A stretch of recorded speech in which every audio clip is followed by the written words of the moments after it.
Mari angkat tanganmu bersama-sama. Kami siap memasuki ruang kudus-Mu Tuhan dengan sepenuh hati kami. Ini setiap kami Tuhan. Kau melihat setiap hati kami. Haleluya, haleluya, haleluya. Haleluya, haleluya. Syukur, syukur, syukur. Tiral pasyataka ya lama syataka.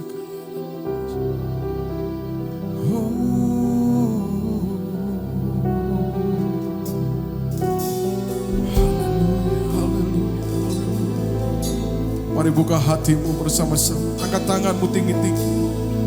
Kira laba syataka ya laba syatiki ya laba.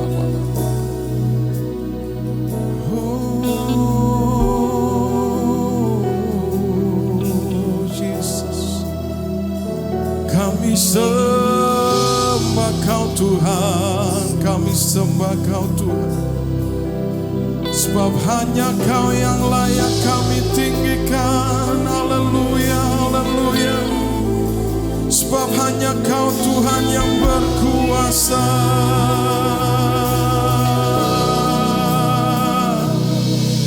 Haleluya.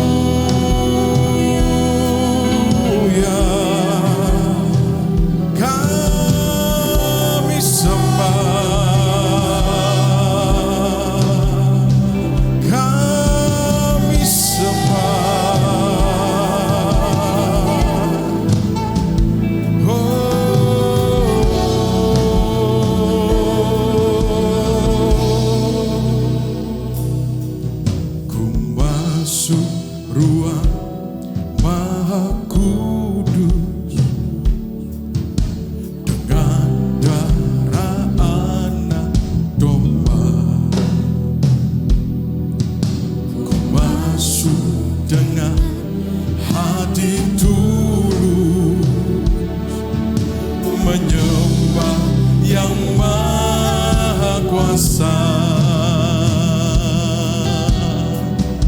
Masuk ruang-Mu Tuhan, haleluya.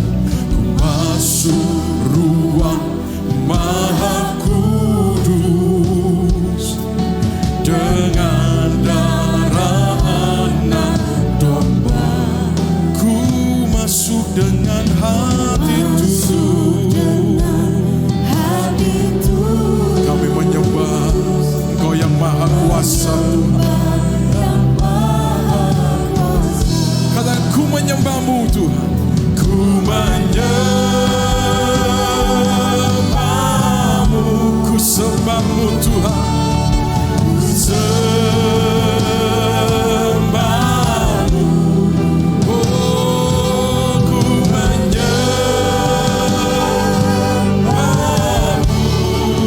Ku sembah-Mu. Ku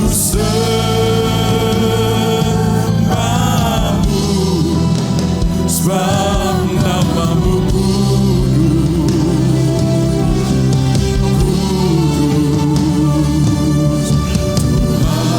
sebab nama-Mu kudus, kudus, sebab nama-Mu kudus. Katakan kudus, kudus,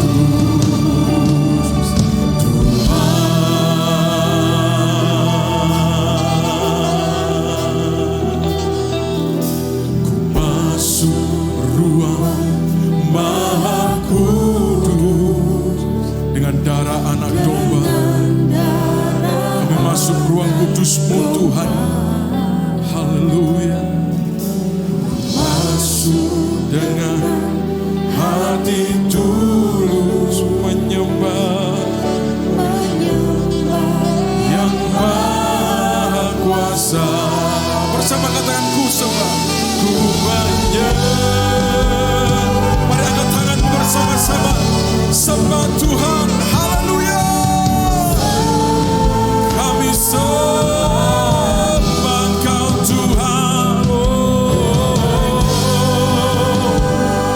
Ku sembah Kau Yesus.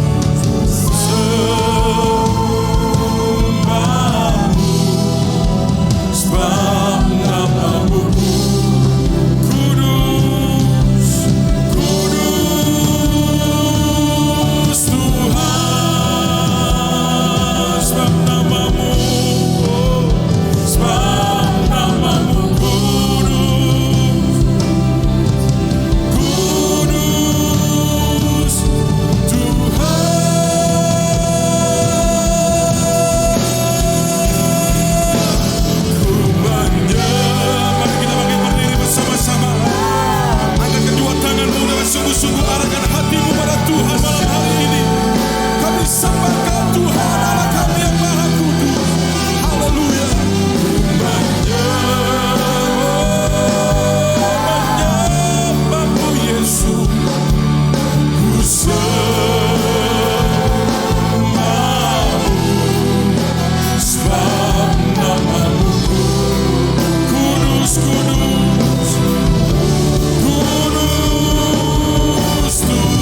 Malam ini adalah malam pemulihan bagi kami. Malam ini adalah malam on fire bagi kami Tuhan. Karena roh Allah dicurahkan dalam setiap hidup kami. Tuhan, biar malam hari ini mari Engkau Roh Kudus hadir dalam setiap hidup kami. Untuk menyadarkan, mengingatkan kami akan kasih-Mu yang semula. Supaya kami semakin hari Tuhan, kami semakin bergairah dengan Tuhan. Terima kasih Bapa di surga. Lawat kami bawa setiap masalah persoalan kami. Tetapi satu hal yang kami butuhkan malam hari ini. Satu pribadi yang dahsyat yang namanya kuasa Roh Kudus. Biar malam hari ini kuasa itu hadir dalam setiap hidup kami. Karena hanya kuasa Roh Kudus itu yang akan memulihkan setiap hidup kami. Terima kasih kehadiran-Mu Roh Kudus di tengah-tengah kami. Hamba percaya Engkau ada di tengah-tengah kami. Hamba merasakan Engkau ada di tengah-tengah kami Tuhan. Sehingga setiap hati yang luka, setiap hati yang mengalami keterputusasaan Tuhan, kami pulang dari tempat ini kami akan bawa sukacita sorga. Terima kasih Bapa.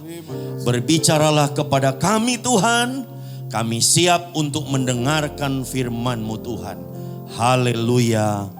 Amin. Silakan duduk, saudara yang dikasih Tuhan. Shalom. Salam Day of Fire. Hari ini hari yang kedua. Kita ada di dalam rumah Tuhan. Dan ini seperti apa yang dilakukan oleh para rasul-rasul pada zaman dahulu setelah Yesus naik ke surga. Kenapa kita harus berkumpul 10 hari? Karena memang ini perintah daripada Tuhan. Karena ada sesuatu yang Yesus atau Bapa juga di surga ingin berikan kepada saudara dan saya. Dia tidak memberikan sesuatu yang namanya dunia ini atau berkat dan sebagainya. Tapi dia memberikan pribadinya sendiri kepada saudara dan saya melalui kehadiran kuasa Roh Kudus. Dan saya percaya ketika kuasa Roh Kudus hari ini ada dalam setiap hidup saudara dan saya, maka saya percaya hidup saudara dan saya akan bergairah kembali. Karena cara kerja Roh Kudus adalah membuat hidup orang itu bergairah. Setiap manusia yang hidup tanpa sebuah gejolak atau gelora hidup, maka pasti hidupnya akan terpuruk. Nah, malam hari ini kita akan bicara tentang the power of Holy Spirit. Holy Spirit atau Roh Kudus itu juga adalah bicara tentang pribadi Allah sendiri, di mana Allah atau Bapa menggenapi bahwa di akhir zaman ini adalah kuasa Roh Kudus yang bekerja dengan amat sangat luar biasa. Sebelum kedatangan Yesus itu adalah bicara tentang era Allah Bapa. Kemudian setelah Yesus lahir ke dunia, dia turun ke dunia, itu disebut zaman Allah Anak.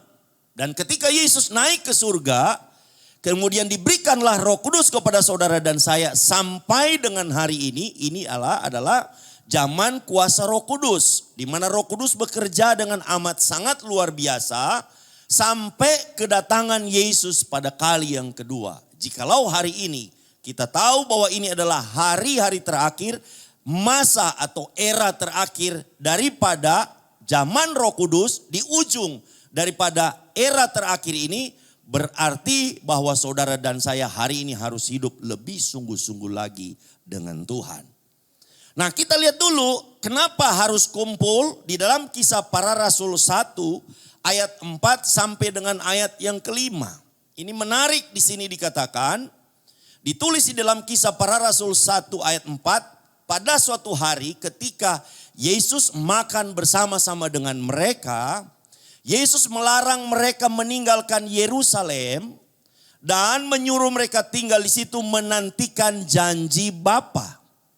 Yang demikian katanya, telah kamu dengar daripadaku, ayat yang kelima, sebab Yohanes membaptis dengan air, tetapi tidak lama lagi kamu akan dibaptis dengan Roh Kudus. Itulah salah satu alasan kenapa ketika 40 hari ketika setelah Yesus bangkit, Yesus kemudian mengunjungi para rasul-rasul, mengunjungi para murid-muridnya. Salah satu ketika 2 orang mau meninggalkan Yerusalem menuju ke Emmaus. Dan apa yang terjadi? Yesus datang menjumpai mereka. Yesus mengembalikan mereka untuk tetap tinggal di Yerusalem. Karena selama 10 hari mereka harus melakukan sama seperti apa yang kita lakukan hari ini. Artinya selama 10 hari itu para rasul-rasul, para murid-murid, mereka berdoa bersama-sama, mereka berpuasa bersama-sama.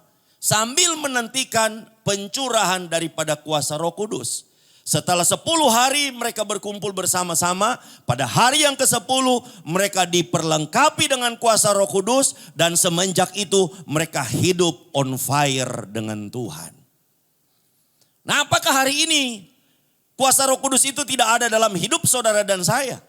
Apakah nanti pada momen-momen seperti ini saja baru kita minta ada kuasa Roh Kudus? Tidak. Roh Kudus itu sudah ada semenjak peristiwa di upper room atau di ruang atas. Ketika pencurahan Roh Kudus 2000 tahun yang lalu, Roh Kudus sudah ada. Nah, kenapa kita harus lakukan seperti ini? Supaya apa, saudara? Kita ini di-charge kembali setiap tahun. Karena mungkin sama seperti kita punya misalnya handphone. Ada aplikasi-aplikasi di dalam handphone itu. Itu mesti kemudian dikatakan harus di-update, saudara. Begitu juga dengan Roh Kudus hari ini di dalam hidup kita. Kenapa harus di-update? Mungkin hari ini ada banyak akar pahit. Ada banyak mungkin persoalan masalah. Mungkin ada banyak kepahitan, kebencian dalam hati kita. Nah, ini momentum 10 hari ini. Ambil puasa, kita ikut doa bersama-sama. Dan saya percaya setelah itu kita on fire kembali dengan Tuhan. Nah, malam hari ini saya juga lihat di dalam Yohanes 14, kita lihat satu ayat lagi, 14 ayat 18. Ini sebuah statement daripada Yesus sebelum dia mati, sebelum dia naik ke surga. Dia berkata seperti ini. Yohanes 14 ayat 18, firman Tuhan berkata, aku tidak akan meninggalkan kamu sebagai yatim piatu, aku datang kembali kepadamu. Jadi ketika Yesus dia naik ke surga, dia tidak meninggalkan para rasul-rasul sendiri. Dia katakan ada sesuatu yang nanti diberikan. Apa itu? Roh Kudus. Artinya poin kita yang pertama, bahwa kita tahu bersama bahwa Tuhan tidak pernah meninggalkan hidup kita. Amin. Dia tidak pernah meninggalkan hidup saudara dan saya. Walaupun hari ini dia ada di dalam kerajaan sorga, tetapi Roh Kudus diberikan kepada saudara dan saya. Sehingga kita punya poin yang pertama di dalam Yohanes 14 ayat yang ke-16. Ini kita lihat tentang apa itu the power of Holy Spirit. Yang pertama dia bilang begini. Aku akan minta kepada Bapa dan ia akan memberikan kepadamu seorang penolong. Kata penolong saudara perhatikan huruf besar. Ini bicara tentang pribadi daripada Roh Kudus itu sendiri. Seorang penolong yang lain supaya ia menyertai kamu selama-lamanya. Jadi artinya yang pertama bahwa Roh Kudus itu adalah penolong dalam hidup saudara dan saya. Walaupun Yesus hari ini sudah tidak ada di dunia, tetapi Roh Kudus bekerja dalam hidup saudara dan saya. Dia tahu setiap pergumulan saudara dan saya. Dia tahu setiap keluh kesah saudara dan saya. Sehingga dia datang menolong kita. Hanya kerap kali kita seringkali melupakan, kadang-kadang kita mau dengan apa yang kita kehendaki menurut daging kita. Bukan menurut apa kata Tuhan. Dia tetap menolong setiap hidup saudara dan saya. Saya mau kasih satu kesaksian ketika tahun 2020 awal ya. Ketika tahun 2020 awal, sebelum masa corona, baru mau masuk masa corona. Waktu itu ada satu pendeta kita di Singapura, yaitu Pak Joni. Pak Joni itu ternyata mengidap satu penyakit yang tidak bisa dideteksi. Sehingga akhirnya saya dengan Pak Fengki, dengan Gembala Senior, dengan Pak Hengki, ada Pak Irwan juga, kami datang kunjungi di Singapura. Ketika kami berkunjung ke sana, dia sudah di Singapura, sudah ditolak, dikirimlah ke Jakarta. Di mitra keluarga di Jakarta. Sampai akhirnya kembali lagi ke Singapura karena mitra keluarga juga angkat tangan. Tidak ditemukan sakitnya apa. Keadaannya sudah sangat-sangat sedih kita lihat saudara. Karena badannya sudah habis. Mukanya sudah kuning, agak kehitam-hitaman. Karena dia kenanya itu di bagian hati saudara. Waktu itu saya lihat, jujur saja saya berpikir saya akan kehilangan teman. Saya lihat seperti itu saya bilang waduh sudah ini gak bisa apa-apa lagi. Kami kunjungi di Singapura, tapi waktu itu apa yang dilakukan? Kemudian Pak Fengki katakan kita berdoa. Kita minta sama Tuhan. Tuhan pasti akan memberikan solusi. Dokter bingung. Tidak ditemukan, tidak tahu sakitnya apa. Dicoba obat A, B, C, D semua tidak bisa. Dokter sudah pada saat-saat yang kritis di ujung itu kita berdoa. Pada waktu kita berdoa, teman kita yang satu mendapatkan, oh Pak Joni ini dia lihat ada pelayanan lagi berapa tahun. Oh berarti dia masih bisa hidup lagi. Kita berdoa lagi saudara. Dan luar biasa ini menunjukkan bahwa Tuhan tetap menolong setiap hidup saudara dan saya. Dokter waktu itu mengirimkan hasil darahnya ke Amerika. Sebelum hasil darah itu saudara kembali ke Singapura. Kemudian dia coba karena sudah sangat amat kritis. Dia coba ada satu obat yang namanya obat itu untuk mengobati jamur saudara. Dia coba itu, ketika dia coba itu dia kaget. Ternyata itu berkhasiat. Kemudian mulai pulih semua. Dokter itu kemudian berkata begini, saya ini sudah angkat tangan. Ini sudah momen-momen yang terakhir. Tapi disitulah kita melihat bagaimana sorga intervensi. Karena sorga mau menolong setiap hidup orang percaya. Jadi dari sini kita tahu bersama bahwa tidak ada orang yang hebat di bawah kolong langit ini. Selain hanya ada di dalam nama Yesus Tuhan. Dan itulah kerja daripada Roh Kudus untuk datang menyatakan ketika kami berdoa, saya percaya bahwa Roh Kudus kemudian datang bicara kepada dokter itu, memberikan hikmat kepada dokter itu sehingga dia mendapatkan hikmat dari Tuhan. Sehingga dia ketika dia mengakui itu dan dia katakan sebenarnya saya sudah angkat tangan, tapi tiba-tiba di situ kita melihat sebagai satu tindakan iman bagaimana Allah bekerja dalam setiap hidup orang percaya. Dan sampai dengan hari ini Roh Kudus masih bekerja menolong setiap hidup saudara dan saya. Hari ini mungkin ketika kita datang dengan banyak masalah, banyak persoalan. Jangan fokus kepada masalah dan persoalan itu. Tapi belajar fokus hanya kepada Tuhan. Tanyakan kepada kuasa Roh Kudus. Apa yang harus aku kerjakan hari ini. Amin. Kemudian kita lihat yang kedua. Yohanes 14 ayat 16 sampai dengan ayat yang ke-17 berkata seperti ini. Aku akan minta kepada Bapa dan ia akan memberikan kepadamu seorang penolong tadi. The power of Holy Spirit, dia adalah penolong yang lain supaya ia menyertai kamu selama-lamanya. Ayat 17. Yaitu roh kebenaran, ini huruf besar, ini bicara Roh Kudus adalah roh kebenaran. Dunia tidak dapat menerima dia sebab dunia tidak melihat dia dan tidak mengenal dia. Tetapi kamu yaitu saudara dan saya mengenal dia sebab ia menyertai kamu dan akan diam di dalam kamu. Itu janjinya. Bahwa roh kebenaran itu akan diam di dalam hati saudara dan saya.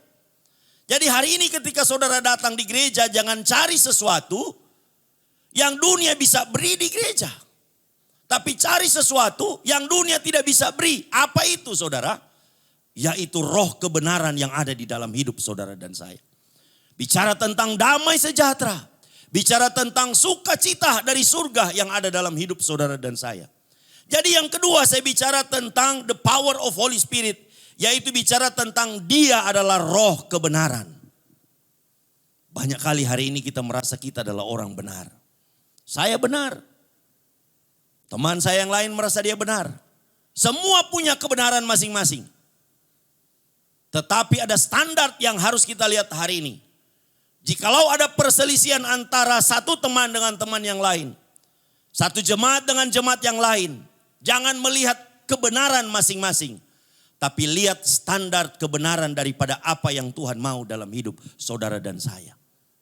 Apa standar kebenaran itu? Standar kebenaran bukan saya hanya memikirkan diri saya sendiri. Standar kebenaran cuma bukan saya memikirkan untuk diri saya sendiri, egois, tidak seperti itu. Tapi standar kebenaran bagaimana saya bisa mengampuni orang-orang yang berbuat jahat kepadaku hari ini. Itu adalah standar kebenaran. Jadi ketika roh kebenaran ada dalam setiap hidup orang percaya, bukan kemudian kita lihat, oh dia kemudian bisa kemudian khotbah, dia bisa doa, dia kemudian bisa kemudian merasa bahwa dia pujian dan penyembahannya hebat. Tidak seperti itu Bapak Ibu Saudara.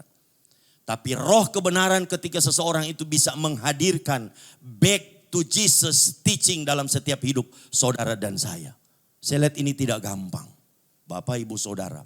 Jikalau ada roh kebenaran dalam hidup orang percaya, maka orang itu saudara akan kembali yang namanya ke setiap pengajaran Yesus, setiap ajaran-ajaran Yesus yang namanya mega project harus melekat dalam setiap hidup dia. Dan ini yang Tuhan sedang persiapkan saudara dan saya di akhir zaman ini. Sebelum kedatangan dia pada kali yang kedua, kita mau dirubah menjadi sama seperti Yesus. Itu gak gampang. Saya sering kali bersaksi begini. Khususnya kita ini orang Indonesia Timur. Saya besar di Manado. Orang Manado itu tidak bisa ngomong lemah lembut, Bapak Ibu Saudara. Saya ini suka diprotes sama istri dan anak-anak saya. Karena saya di rumah itu laki-laki sendiri, Arjuna. Semua perempuan. Maaf kata sampai piaraan saya yang kecil-kecil, pudel-pudel itu pun wanita semua. Jadi kalau saya tinggalin begini saudara, itu wanita semua di rumah. Nah, saya suka diprotes sama istri dan anak-anak saya. Mereka ngomong begini. Istri saya suka ngomong, kamu kalau telepon, sampai 2-3 tetangga dengar suara kamu. Saya kalau dikasih tahu begitu, saya protes, saya bilang kurang ajar nih istri. Nggak tunduk sama suami. Saya bilang, orang Manado itu biasa. Orang Manado itu kalau ngomong itu blak-blakan aja. Kita ngomong seperti itu. Anak saya itu kalau saya lagi telepon, pas kalau lagi di mobil, dia suka begini kode sama saya. Pak, diturunin, suruh turun nadanya. Saya bilang, nih anak-anak kurang ajar. Udah tahu begitu, saya gak kasih makan kamu. Tapi setelah itu saya renungkan. Dan saya kemudian ditegur juga sama gembala senior. Pak Fengki bilang begini, kamu tuh kalau ngomong, waduh, teriak-teriak. Tapi kemudian saya bilang begini, Pak ini biasa orang Indonesia Timur. Bukan kebiasaan. Tapi kalau manusia sorga, karakternya harus berubah. Yaitu udah harga mati saudara. Udah gak bisa apa-apa lagi. Akhirnya setelah itu saya coba malam-malam saya berdoa. Saya bilang Tuhan gak gampang Bapak Ibu Saudara. Saya lihat kalau saudara itu bisa berubah.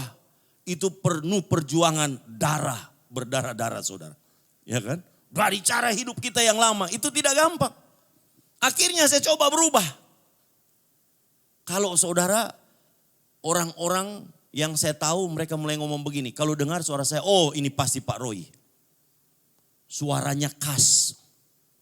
Mereka ngomong tuh gaya halus khas. Padahal saya teriak-teriak mungkin seperti itu. Bergetar-getar. Dulu kalau saya siaran radio. Waktu di Jakarta di BES itu kita ada siaran radio. Itu muncul ini ada orang kirim. Suara Pak Pendeta bergetar-getar. Merobek-robek hati manusia. Saya bilang ini karena suaranya memang seperti itu, geledek saudara. Tapi setelah itu saya coba berubah. Saya coba bicara pelan. Memang gak gampang saudara. Coba lagi, muncul lagi suara lama lagi saudara. Jadi waktu istri saya telepon sama saya. Dia telepon saya jawab pelan. Halo? Dia bilang, kamu lagi meeting ya? Saya bilang, enggak, kamu kan suruh saya pelan-pelan. Oh iya. Customer saya sama juga waktu telepon. Halo Pak Roy. Saya bilang halo. Bapak lagi meeting? Enggak. Oh enggak apa-apa ya. Karena jadi dari situ saya tahu. Kita harus keluar daripada tabiat lama kita. Kita harus keluar dari karakter lama kita. Dengan apa saudara? Dengan roh kebenaran yang ada di dalam hidup saudara dan saya. Saya percaya hari ini ketika teguran-teguran datang dalam hidup saudara dan saya. Tanpa kuasa roh kebenaran itu. Pasti saudara akan berontak. Pasti. Dan itu yang saya lihat hari ini. Kenapa banyak orang keluar dari gereja. Tidak mau ditegur, tidak mau diubah. Dia mau menjadi sama serupa dengan dunia. Gak gampang saudara. Makanya saya katakan. Kalau kita di gereja ini kalau saudara bisa bertahan sampai selesai. Percayalah saudara akan mengalami pengangkatan bersama dengan Tuhan. Amin. Waktu Tuhan Yesus datang karena gereja ini jelas. Tuhan kasih visi kepada gereja kita ini. Bahwa kita akan mengalami pengangkatan bersama dengan Tuhan. Kalau saudara gak mau berubah. Silakan lanjutkan pelayanan pekerjaan di gereja ini. Kita mau pengangkatan. Silakan saudara. Seperti itu. Jadi saudara kalau saudara bisa berubah bukan karena kuat dan gagahnya kita. Tapi saya percaya karena ada roh kebenaran di dalam setiap hidup saudara dan saya. Jadi ketika saudara menghidupkan yang namanya roh kebenaran dalam setiap hidup saudara dan saya. Maka saya percaya saudara pasti akan dibawa pelan-pelan mengalami satu perubahan demi perubahan. Saya mau ada satu kesaksian. Ada satu teman saya, orang ini karakternya sangat-sangat brutal.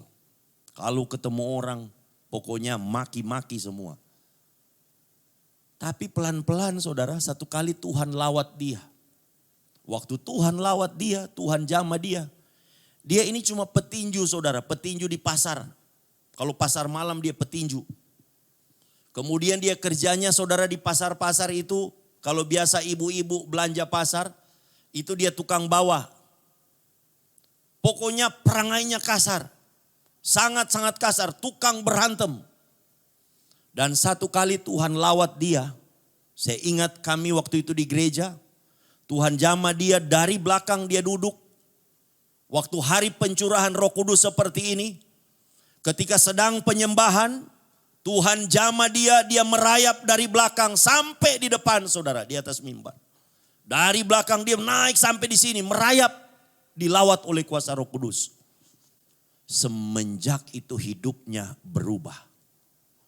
Dia menjadi orang yang lembut, suka baca firman, senang baca firman, pelayanan dimanapun dia pergi dan berada. Dan sampai dengan hari ini walaupun pendidikannya, pendidikan yang hanya tamat SD saudara. Tapi saya lihat hari ini hidupnya luar biasa. Tidak pernah kekurangan. Karena apa saudara?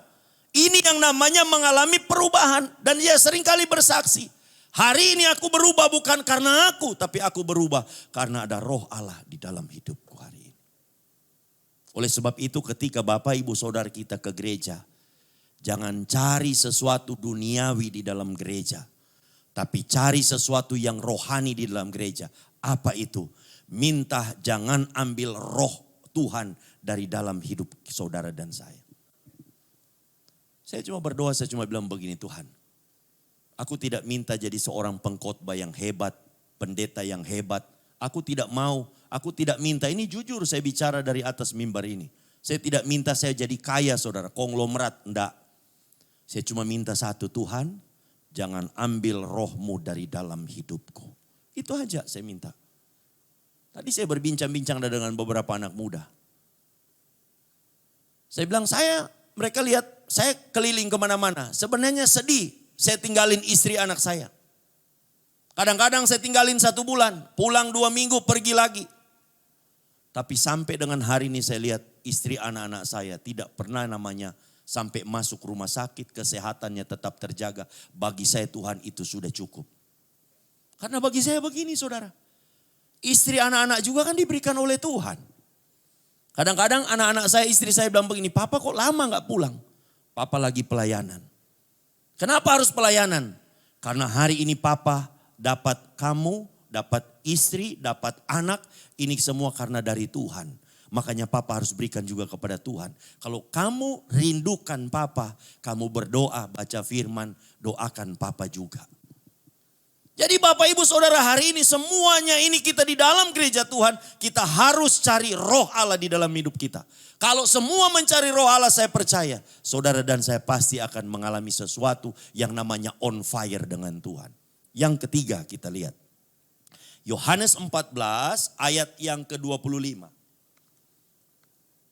Yohanes 14 ayat 25 berkata seperti ini. Semuanya itu kukatakan kepadamu. Selagi aku berada bersama-sama dengan kamu. Terus. Tetapi dikatakan penghibur. Saudara lihat kata penghibur ini huruf besar. Yaitu Roh Kudus yang akan diutus oleh Bapa dalam namaku. Dialah yang akan mengajarkan segala sesuatu kepadamu. Dan akan mengingatkan kamu akan semua yang telah kukatakan kepadamu. Yang ketiga, the power of Holy Spirit. Holy Spirit adalah yang ketiga adalah penghibur. Dan bukan cuma sekedar penghibur tadi dikatakan. Bahwa dia akan menerangkan setiap firman yang diajarkan oleh Yesus. Jadi dari sini kita lihat antara Roh Kudus dan Yesus itu tidak terpisahkan. Yesus dengan Bapa tidak terpisahkan. Ini menunjukkan ketiganya ini adalah Tritunggal. Ini adalah satu. Dia tidak pernah berbenturan. Maka dikatakan Roh Kudus ini yang adalah penghibur. Dia juga akan mengajarkan, akan menerangkan apa yang Yesus ajarkan. Dia akan bersaksi tentang Yesus. Nah ketika Roh Kudus ini dikatakan dia penghibur. Hari ini Bapak Ibu Saudara ketika engkau sedang susah. Engkau sedang mengalami kesedihan. Maka disitulah Roh Kudus akan datang menghibur hidup saudara dan saya. Kalau stand up komedi, saudara memang terhibur. Tapi endingnya kosong. Seorang yang aktor yang hebat di Amerika, dia bisa menghibur orang, dia bisa membuat orang tertawa terbahak-bahak. Tetapi ending hidupnya dia bunuh diri. Karena dia merasa kekosongan. Sesuatu penghibur yang ada di dalam dunia ini, hiburan yang diberikan oleh dunia, itu semu. Saya sudah pernah mengalami dulu karena saya narkoba. Happy saudara. Tapi setelah happy, kering kerontang. Adanya itu kekeringan. Tetapi ketika ada Roh Kudus di dalam hidup saudara dan saya itu beda. Karena nantinya Roh Kudus akan menghibur. Saya ingat pertama kali saya mengalami kuasa lawatan Roh Kudus tahun 96. 96 pada saat suasana seperti ini dan pada waktu itu utang saya ada 300 juta lebih tahun 96. Saya dikejar-kejar debt collector, akhirnya larinya ke gereja. Karena di gereja aman, debt collector enggak cari situ. Apalagi debt kolektornya dari orang Indonesia Timur. Takut dia masuk gereja. Pada waktu saya sedang duduk dengar firman Tuhan. Hati saya hancur saudara. Ketika hati saya hancur, disitulah Roh Kudus melawat hidup saya. Disitulah saya mengalami kuasa lawatan Roh Kudus. Yang sangat amat dahsyat bagi saya. 1,5 jam saya mengalami yang namanya penyembahan dengan Tuhan. Hati saya hancur, hutang saya banyak, tetapi yang luar biasa setelah saya pulang dari kuasa lawatan Roh Kudus itu, sepertinya hutang itu semua hilang. Yang dulunya saya takut menghadapi para debt collector, saya takut menghadapi orang-orang yang saya utangi.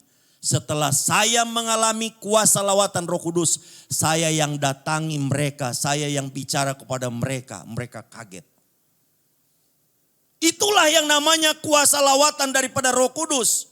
Oleh sebab itu hari ini ketika Bapak Ibu Saudara ketika kita datang di tempat ini.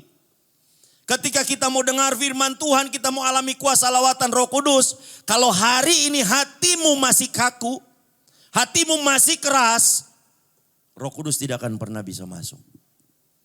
Karena sifat daripada Roh Kudus lembut. Makanya firman Tuhan berkata begini, aku dekat dengan orang yang hancur hatinya. Kalau malam hari ini Bapak Ibu Saudara datang dengan hati yang keras, Roh Kudus hanya berputar-putar di samping hidupmu. Dia tidak akan pernah bisa masuk di dalam hidupmu. Bukan karena dia tidak punya kuasa. Tetapi Roh Kudus minta hari ini kesediaan dari hati saudara dan saya untuk membuka hati kita sebesar-besarnya untuk kuasa dia masuk di dalam hidup kita. Dan setiap orang yang mengalami kuasa lawatan Roh Kudus, dia akan mengalami satu kekuatan Allah yang luar biasa. Hari ini saya percaya Bapak Ibu Saudara mungkin banyak masalah, banyak persoalan. Kita banyak pergumulan. Kita merasa sedih hidup kita. Hati kita menangis hari ini. Satu pribadi yang kita butuhkan pada malam hari ini cuma satu. Yaitu Roh Kudus. Karena hanya kuasa Roh Kudus yang akan masuk di dalam setiap hidup saudara dan saya. Saya akan tutup dengan satu kesaksian. Saya minta para pemain musik maju ke depan. Singer, worship leader. Satu kali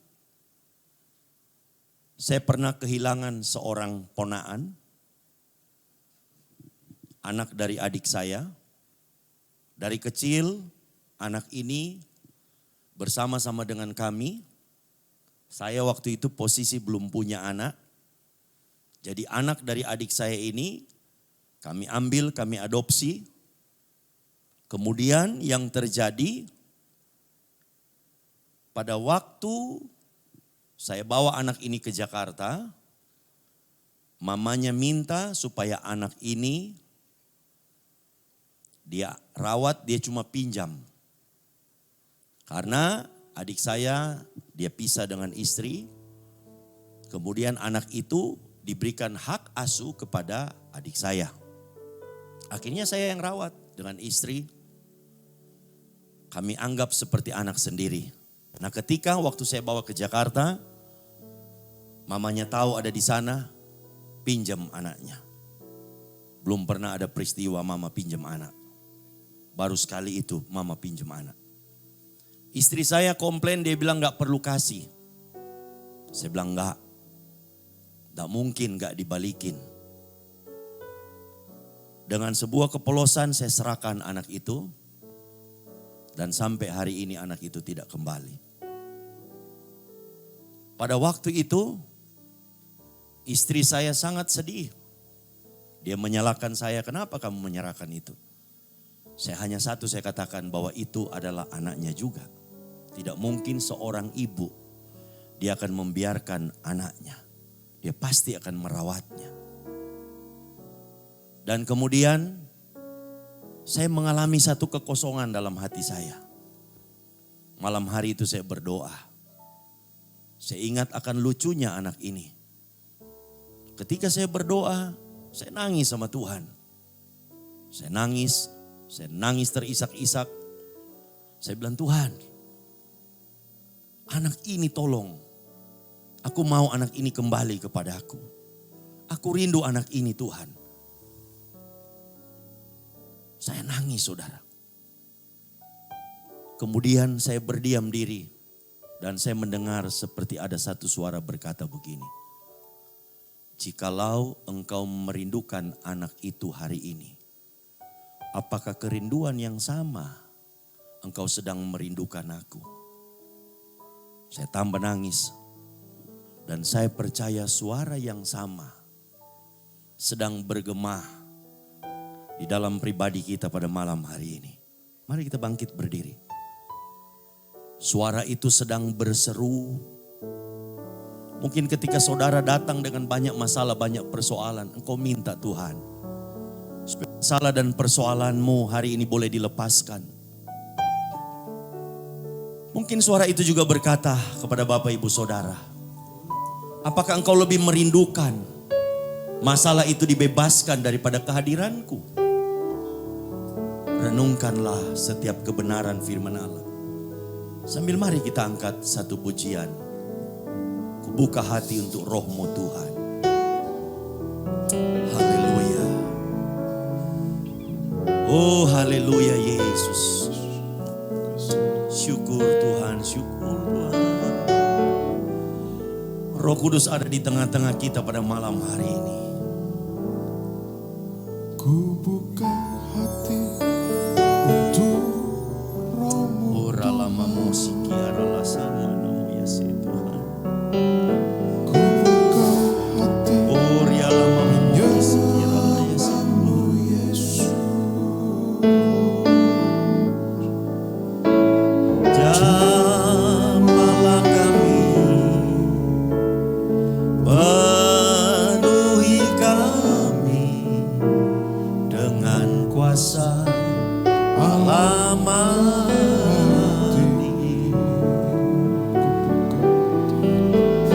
Ku buka hati untuk roh-Mu Tuhan.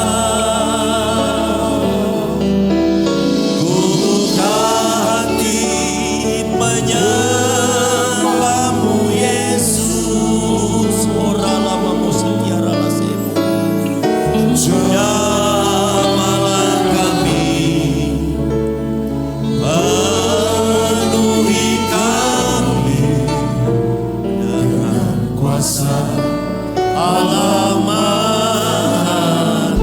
Saudara yang dikasihi Tuhan,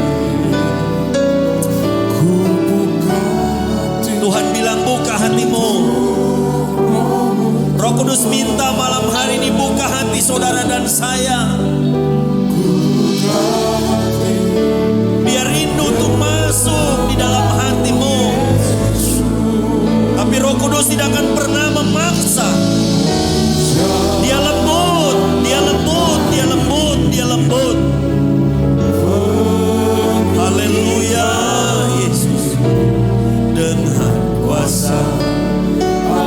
Haleluya Yesus. Mari kita sembah Dia. Haleluya. Buka hati untuk roh-Mu Tuhan.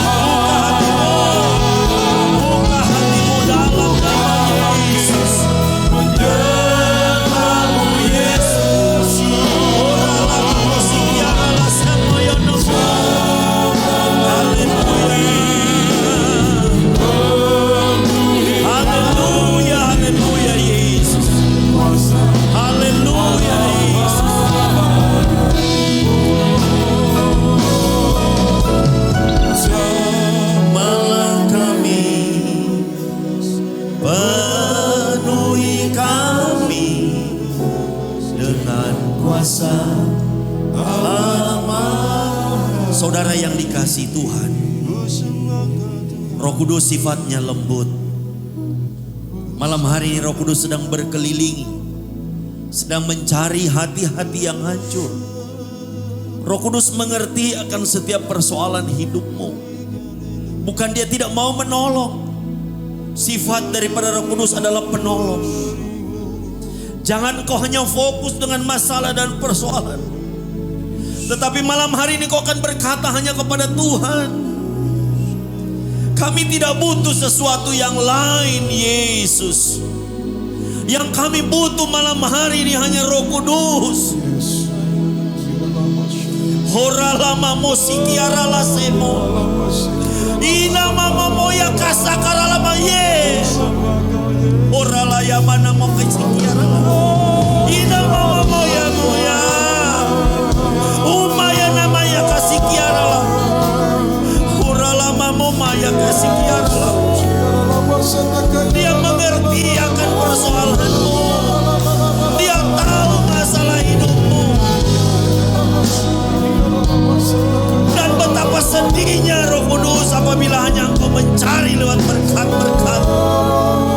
Iralah mama ya kasih kialah ya mama. Ini ya mama. Oh la ya mama. Penuhi Roh Kudus. Oh mana ya kasih kialah ya mama. Mana mama ya.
Masalahmu, tapi jangan engkau mencari sesuatu di gereja ini, sesuatu yang duniawi. Tuhan ingatkan, carilah sesuatu yang rohani, yaitu dunia tidak bisa beri. Hari ini mungkin kau datang dengan kehilangan damai sejahtera. Di Day of Fire ini Tuhan akan berikan damai sejahtera itu. Hari ini kau kehilangan sukacita. Tuhan akan berikan sukacita itu karena dunia tidak bisa berikan sukacita itu. Masalahmu gampang di hadapan Tuhan. Ketika Yesus berkata pulih, maka engkau akan pulih. Ketika Yesus berkata sembuh, maka engkau akan sembuh. Ketika Yesus berkata masalahmu akan lenyap, maka Tuhan akan melenyapkan setiap masalahmu. Terima kasih Tuhan. Biar setiap suara ini Tuhan akan bergema terus dalam setiap hati kami. Tuhan, biar selama 10 hari ini Tuhan, Engkau recharge kami kembali Tuhan. Supaya kami menjadi orang yang on fire dengan-Mu Tuhan. Terima kasih Bapa di surga. Roh Kudus bekerja terus dalam setiap hidup kami. Dan juga pada malam hari ini ya Tuhan, kami mau berdoa untuk setiap gereja-gereja yang ada di seluruh dunia. Bagi para hamba Tuhan sampai kepada semua jemaatnya. Kiranya Tuhan memberkati mereka semua supaya mereka menjadi berkat dan berdampak. Sehingga gereja di seluruh dunia dipenuhi oleh jemaat yang mencari Tuhan dengan tulus dan takut. Buat semua hamba Tuhan dan gereja bersatu, rukun dan tidak terpecah-pecah. Supaya dunia percaya bahwa Yesus adalah kemuliaan bagi Allah Bapa. Demikian juga untuk gereja di mana kami Engkau percayakan untuk menggembalakannya, yaitu gereja Blessing in the Spirit. Bapa, malam hari ini juga kami bawa saudara-saudara kami yang sedang mengalami sakit penyakit. Saudara Jason Tuhan, Bapak Stefanus Tuhan, Saudari Ria Bapak. Juga setiap kerabat kami hari ini, jemaat-jemaat-Mu yang datang pada malam hari ini. Kami bawa saudara-saudara kami Tuhan. Hari ini kami letakkan mereka di bawah kaki-Mu Tuhan. Kami percaya Bapa ada sesuatu yang akan terjadi Tuhan. Kami percaya Tuhan akan ada pemulihan yang terjadi. Tuhan juga kami berdoa untuk setiap persembahan daripada umat-Mu. Kiranya Tuhan menerima dan membalasnya berkali-kali lipat. Biar persembahan ini berkenan kepada-Mu Tuhan sebagaimana persembahan Habel. Engkau memberikan kemurahan, balaslah kebaikan dan kerelaan hati daripada jemaat. Tuhan yang menjaga dan melindungi mereka. Pelihara mereka beserta keluarga sampai dengan kesehatannya. Mari Bapak Ibu Saudara sekalian kau dekapkan kedua tanganmu di dadamu. Karena firman Tuhan berkata, jagalah hatimu dengan segala penuh kewaspadaan. Karena dari sanalah terpancar kehidupan. Jemaat yang dikasihi Tuhan, jadilah berkat. Dan terimalah berkat rahmat anugerah dari Allah Bapa di surga. Di dalam putra tunggalnya Tuhan Yesus Kristus. Yang sudah mati bagi dosa-dosa kita. Dan dibangkitkan pada hari yang ketiga. Sehingga kita punya Tuhan Allah yang hidup. Iman kita bukan kepada Tuhan yang mati. Dia naik ke sorga untuk menyediakan rumah bagi kita. Supaya kita punya pengharapan yang pasti. Dan dia akan kembali pada kali yang kedua untuk menjemput gereja dan umatnya. Yang dewasa, bijaksana, kudus dan berjaga-jaga. Serta menghakimi seluruh umat manusia. Dan di dalam persekutuan dengan Roh Kudus yang menghibur, menguatkan, menginisiafkan. Dan yang membuat hati kita semakin menyala-nyala. Berkobar-kobar di dalam kasih semula kekudusan kebenaran.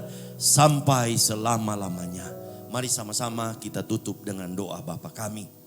Bapa kami yang di surga, dikuduskanlah namamu, datanglah kerajaan-Mu, jadilah kehendak-Mu di bumi seperti di surga. Berikanlah kami pada hari ini makanan kami yang secukupnya, dan ampunilah kami atas kesalahan kami, seperti kami juga mengampuni orang yang bersalah kepada kami. Dan janganlah membawa kami ke dalam pencobaan, tetapi lepaskanlah kami daripada yang jahat. Karena Engkaulah yang punya kerajaan dan kuasa dan kemuliaan sampai selama-lamanya. Amin. Tuhan Yesus memberkati. Silakan duduk.